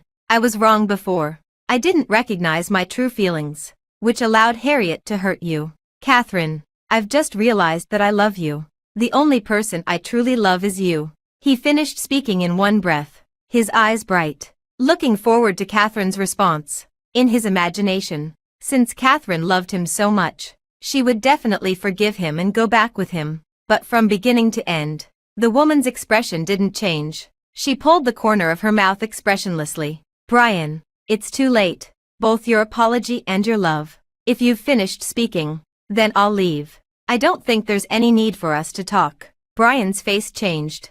He instinctively grabbed the woman's hand, looking panicked. "It's not too late. Catherine, we still have a future. I've already punished Harriet. As long as you come back, I can give you anything. It's been 4 years. Just because of this 1 month, don't you love me anymore? I know you're still angry. You can hit me or scold me if you want. Catherine, I'm begging you. Come back." "Okay." Catherine shook off his hand and replied indifferently. "That's right. Just because of this 1 month, I've seen you clearly. I don't love you anymore, Brian, and I won't go back. I wish you and Harriet a long and happy life together." As she spoke, she got up and was about to leave. Brian completely didn't expect her to react like this. In his heart, Catherine had always loved him deeply. How could she suddenly not love him anymore? A never-before-felt panic washed over him. When he learned that Catherine had left, he comforted himself that she still loved him. But now that he really saw her, she actually said she didn't love him anymore. At this moment, Brian felt as if his heart was being cut by a knife. He tightly grasped Catherine's hand and refused to let go. His always proud body was also trembling. He lowered his stance, and there was even a pitiful sobbing tone in his voice. "Catherine, don't treat me like this. I really know I was wrong. As long as you're willing to forgive me, we'll go back and get married right away. I won't let you be without a proper status anymore in the company. If you want to continue being a secretary, you can. If not, you can stay at home and be a wealthy lady. I'll earn money for you. In the future, everything I have will be yours. No matter who else appears, I won't hurt you. Catherine, please forgive me this time. We've been together for so long. You can't abandon me just because I made one mistake." Catherine, if it had been before, Catherine would have been very happy to hear such words. This was the man she had loved for a full 8 years, and they were finally going to have a happy ending. But now, because of Harriet, her heart was already dead. The feelings of those 8 years no longer existed. Those past experiences only made her hate herself for being blind and wasting so much time on Brian. She took a deep breath and firmly pried Brian's hand away. "Brian, I've made it very clear. We have no future. Isn't what I'm doing now exactly what you wanted? At the beginning, I said that as long as the person you loved came back, I would leave on my own. When Harriet came back, I also hoped that you might have developed feelings for me and would let go of Harriet for my sake. But it turns out that I was wrong." Looking at her expression, Brian had a feeling that he was about to lose her. He kept shaking his head and cried in front of others for the first time. He almost begged to pull her back. "Catherine, I really was wrong. Give me a chance to make up for it." Catherine, Catherine. But Catherine didn't look back. She just left and disappeared from his sight. He just sat there in a daze in the coffee shop until it closed. He didn't know what to do. His heart was filled with pain. The more he felt this way, the more clearly he realized how important Catherine was to him. He had actually lost her like this. If Harriet hadn't come back, if he had realized earlier that he was in love with Catherine, if he hadn't disappointed Catherine, countless possibilities flashed through his mind. But he had no way to turn back. He wandered aimlessly on the streets abroad. A bolt of lightning struck, and then it started to rain heavily. Everyone on the road ran home to take shelter from the rain. But Brian didn't know where to go. He walked in the rain, chanting Catherine's name, and was completely soaked. Suddenly, his phone rang. He picked it up with anticipation. It was a message from Dorothy. "Brother, come back." Looking at these words, he suddenly felt very powerless. Why had he and Catherine ended up like this? He knelt down in the pouring rain and cried and shouted. The sound of the rain drowned out all other sounds, including his painful feelings. He stumbled to the front of an apartment. The door was tightly closed. He didn't dare to knock on the door and just curled up at the door. This was Catherine's residence, and only here did he feel a little comfort in his heart. He hadn't slept for several days. At this moment, in the rain and lying at the door, he actually fell into a drowsy sleep. In his dream, Catherine forgave him and went back to the country with him. They were just like before, but the difference was that in the dream, he didn't let Catherine down again. He immediately announced their relationship and even proposed to her. Catherine threw herself into his arms with tears in her eyes and said that she had finally waited for this day. Brian smiled slightly, as if he had grasped his own happiness. Then, he fainted in the heavy rain. When he opened his eyes again, he felt a sharp pain in his head and his body was difficult to move. He opened his eyes with great effort and saw a strange ceiling. He wanted to get out of bed. And the next moment, a gentle voice came. "Don't move." It was Catherine. Hearing this voice, Brian didn't care about anything else. He suddenly sat up and hugged the person by the bed tightly in his arms, as if he had regained something precious. "Catherine, have you forgiven me? I know I was wrong. I'll spend my whole life making up for you. Catherine, you have to believe me. I really was wrong. I can't live without you. He spoke while crying. The feeling of regret welled up in his heart, making his heart full of bitterness. He held the person in his arms tightly and didn't want to let go. "Brian, stop. I'm only doing this for Dorothy's sake. If you die at my door, Dorothy will be very sad." She frowned and broke free from that embrace. At this time, Brian had the chance to take a good look at her face. There was not a trace of affection in her eyes, only disgust. This expression hurt his heart. His face turned pale, and his hands were still in mid-air. He didn't know what to do. He just stared blankly at Catherine, as if looking at the person he loved the most but couldn't have. Sadness filled his whole body. He called her name in a hoarse voice. "Catherine." Catherine didn't respond, and her eyes were cold. "I've already called Dorothy. She'll come to pick you up. Brian, don't come to find me again. I'm doing well here without you. Catherine, let the past be the past. From the moment you chose Harriet, it was all over between us. Catherine." The man's voice became more and more painful with each word. He looked deeply at the person in front of him. She was clearly so close, but he felt that she was so far away from him. So far that he could never reach her again. "Is there really no chance for us?" He looked at her with the last bit of hope. Catherine finally looked at him directly and replied word by word. "Yes. There's no chance for us anymore." It was like being pierced by 1,000 arrows. Brian's heart ached so much that he felt like he was dying. He wanted to reach out and touch her face, but even this small wish was mercilessly avoided by Catherine. Brian's eyes were red, and tears fell. Okay, he said, his heart aching unbearably. It wasn't long before Dorothy came. As soon as she received Catherine's call, she rushed over immediately. The two hadn't seen each other for a month. As soon as Dorothy arrived, she threw herself into her best friend's arms. Catherine's expression softened, and she caught her. "Dorothy, you're here." They sat together and talked for a while. When it was time to part, Dorothy couldn't help but feel guilty. "I'm sorry, Catherine. I shouldn't have been soft-hearted and let my brother come to find you. I've caused you so much trouble." Catherine pinched her face. "It doesn't matter. Even if you didn't tell him, Brian would have found a way on his own. It's better to end the pain quickly. It's good to get everything out in the open this time. Even so, Dorothy still felt very guilty. She herself didn't expect her brother to be so crazy that he would stay in the rain all night without caring about his life. She turned her head to look at the person not far away who was looking at them with longing and restraint, and couldn't help but ask the question whose answer she really wanted to know. Catherine, if Harriet hadn't appeared, would you have been with my brother? Brian also really wanted to know the answer to this question. If Harriet hadn't appeared, would Catherine have been with him? The person involved smiled faintly. She had also thought about this question before, but after experiencing that 1 month, she already knew that even if there hadn't been Harriet, someone else would have appeared. Brian's love for her was just a product of regret after losing her. She stroked the bangs beside her ear and smiled with relief. No one asked her why, and maybe they all already had the answer. Dorothy took the disheartened Brian back to the country. Carter family's business had suffered serious losses during this period. Brian didn't have the heart to manage it anymore, so he had to temporarily hand it over to Dorothy. Poor her. Just after returning to the country, she had to clean up her brother's mess. But fortunately, she had studied business management abroad, so she wasn't completely ignorant. But when she was going to take over the company, Dorothy still kindly gave her brother some photos. When you were abroad, I also found out something. Take a look. Brian opened them and found that they were about Harriet. Dorothy had found out that during the years she was abroad, she hadn't studied seriously. Instead, she had been flirting around and had relationships with several foreigners. She had even had abortions several times. She was no longer the person Brian remembered.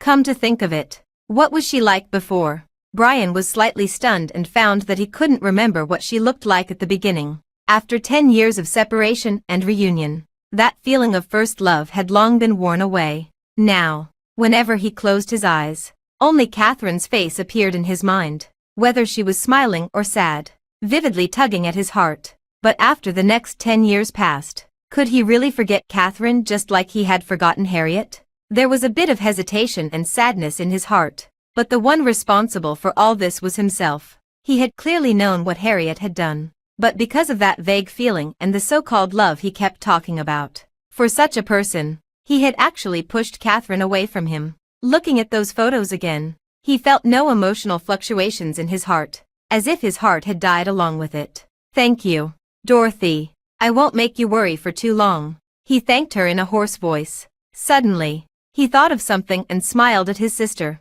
I almost forgot. I still owe you something.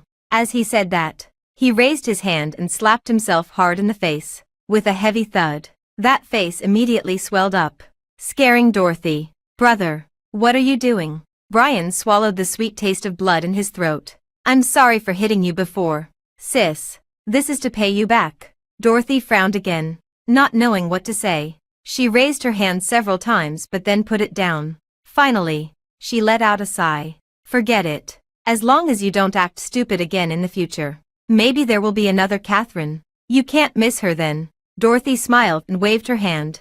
Brian didn't say anything and watched his sister leave. He didn't want to spoil his sister's mood because everyone knew that there wouldn't be another Catherine. The sour feeling in his heart welled up again, but he silently swallowed it. Brian picked up the photos in his hand and walked towards the basement. During this period, Harriet had been tortured terribly. She couldn't eat or sleep well. Everything she had done to Catherine had been returned to her 1,000-fold. She was shivering in the basement when she saw the door open and the light shining in. She didn't realize what was happening at first. It wasn't until Brian walked in that she came to her senses. She crawled over and hugged him like a drowning person grabbing at a straw. Brian, I was wrong. Forgive me. I'll never bother you and Catherine again. I'll go far away in the future and never get in your way again. Please let me go. I really know I was wrong. The woman pleaded and cried uncontrollably, looking extremely pitiful. Brian didn't say anything. He carefully examined that face. It had lost its purity and beauty, leaving only endless desire and greed. Why on earth had he lost the most important person because of her? Just thinking of this made Brian angry. He wished he could tear Harriet to pieces. But Dorothy and Catherine were right. Fundamentally, it was because he had been blinded for a moment. All Harriet had done was take advantage of his power. He calmed down a bit and threw those photos down. When Harriet saw the contents, her eyes widened in surprise, and her pupils suddenly shrank. Those things were the past she most wanted to bury. She had returned to the country because she couldn't make it abroad anymore. But she didn't expect it to be dug up. She was flustered and at a loss. No, no, no. This isn't me. Brian, you have to believe me. This isn't me in these photos. They must have been photoshopped. Someone is trying to frame me. It's Catherine, isn't it? She doesn't want you to let me go. So she made these things to make you angry. She hugged her head and continued to talk wildly, as if she had gone crazy. I wasn't like this abroad at all. I went to a top university. I had a good job and a boyfriend who loved me. None of these things happened. These are all fake. This isn't supposed to be my life. As she spoke, she burst into tears. At first, when she went abroad, she had indeed lived a carefree life. Because of her good looks, she had several romantic partners who were willing to spend money on her. Even if she did something wrong, someone would smooth things over for her. But as time passed, she didn't know when it started.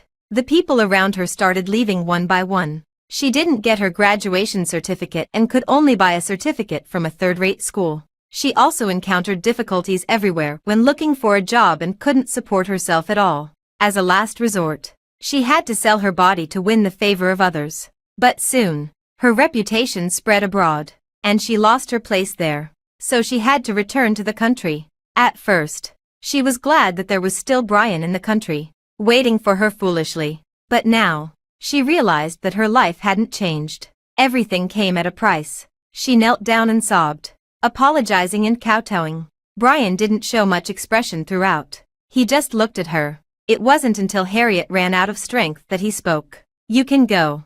This unexpected answer made the woman widen her eyes in surprise and murmur in disbelief. What? Brian, what did you say? Brian repeated it according to her request. You can go. Harriet, from now on, we have nothing to do with each other. I did love you once, but it's been too long. Now, there's someone else in my heart. Hearing this sentence, she didn't know whether to laugh or cry. Or rather, she didn't even know where she could go. Brian left and didn't care about Harriet anymore. The door remained open, and there were no more bodyguards to force or torture her. But she suddenly felt that the unknown future ahead was even scarier than her current situation. After a long time, Harriet slowly stood up and stumbled out. She left the Carter family. No one knew where she had gone, and no one cared about her choice. After Brian had rested well, he took over the company again. Dorothy heaved a sigh of relief. Her childhood aspiration had never been to manage the family business.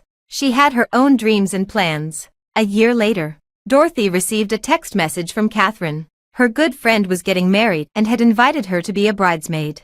Dorothy was overjoyed. She dropped everything she was doing and immediately bought a ticket, preparing to fly over. Naturally, Brian also learned of this news from his sister. His hand paused for a moment, and then he lowered his eyes, pretending not to care as he asked, "Is she getting married so soon?" Over the past year, he had often learned about Catherine's recent situation from his sister. He also knew that she had a boyfriend who loved her very much. But now she was actually getting married.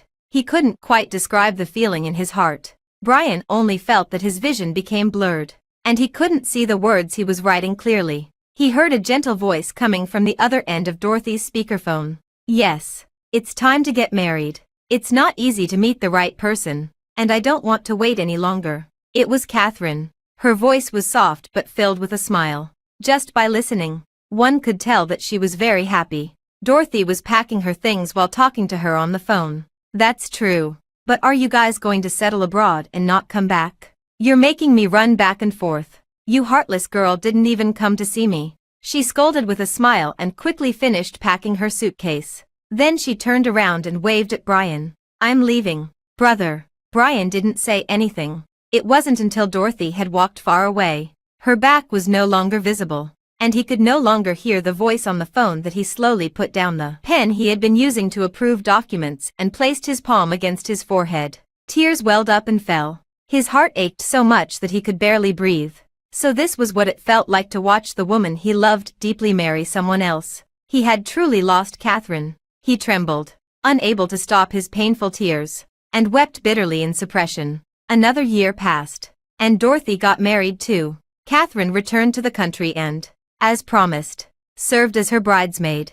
He hadn't seen her for a long time. Brian controlled his emotions. At the wedding, he placed his sister's hand in her husband's. Then, his gaze uncontrollably settled on Catherine. Her bridesmaid dress was simple and beautiful, making his breath catch. He was afraid of disturbing this dream. After the wedding, Brian accompanied his sister to offer toasts. They came to Catherine's table. "Catherine, long time no see." Dorothy smiled. Brian nodded calmly. "Long time no see, Catherine." He reached out his hand, and their wine glasses gently clinked together. The clear sound echoed in his excited heart. He wanted to say so many things. Like, "You've changed a lot. How are you doing?